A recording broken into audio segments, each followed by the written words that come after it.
Hare Krishna.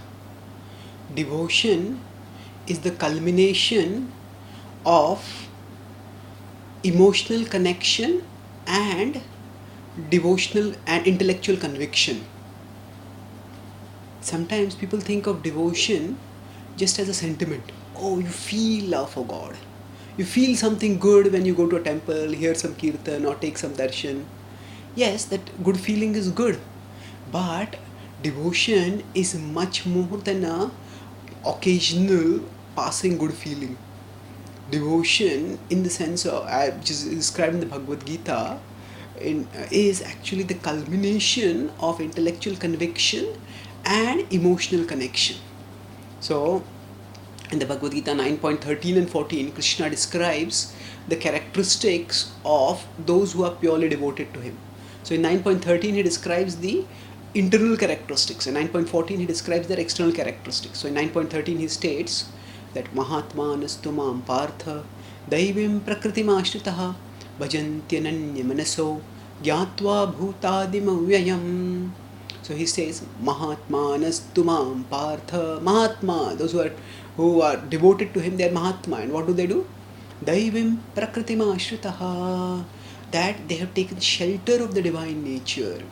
Divine nature is the internal potency of the Lord, the nature by which we can get connected with him. It ultimately refers in the esoteric bhakti traditions to Srimati Radharani, who is supremely devoted to Krishna and under whose shelter we also become sublimely, purely devoted to Krishna. Bhajanti ananya manaso.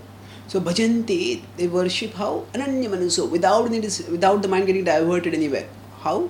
Gyatva bhutadim avyayam, knowing that Krishna is bhutadi and avyaya. He is the origin of all beings and he is imperishable. So now here there are two aspects talked about: ashritaha, bhajanti, and then there is gyatva.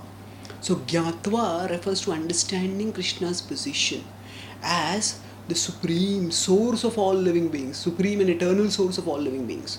So that intellectual conviction, when it comes that there is no truth higher than Krishna, there is no truth beyond Krishna, there is no truth sweeter than Krishna, then that conviction ensures that the mind doesn't go anywhere else. Krishna uses the word ananya manaso. Usually the mind goes to anya. Whatever we get, the mind wants to go to the next thing, the next thing, the next thing. But when there is intellectual conviction that there is no truth higher than Krishna, then the ananya manaso stops. The mind doesn't go to the anya, ananya. That means no other alternative, nothing else. Just focus on Krishna. And that is the intellectual conviction that is the foundation of devotion. And of course, devotion is not just a matter of intellectual conviction. After that, there is systematic redirection of the emotion, of our emotional faculty. So our emotional faculty is now dissipated over hundreds, even thousands of objects. And that can all be redirected, concentrated and sublimated in Krishna. So that is conveyed by ashritaha. We take shelter of Krishna. So Krishna, through his devotionally, through his divine nature, daivim prakritim ashrita bhajanti, we offer our heart's emotions to Krishna. And such a relationship with Krishna that is founded on intellectual conviction and emotional redirection, emotional concentration, emotional connection, that is actually pure devotion. So both the faculty of the head, which refers of which the intellectual conviction, the faculty of the heart, which refers to the emotional side, both get concentrated in Krishna. And when such concentration attains its culmination, then that is the experience of pure devotion. It is the most fulfilling, transforming, transporting, liberating experience in all of existence. Thank you. Hare Krishna.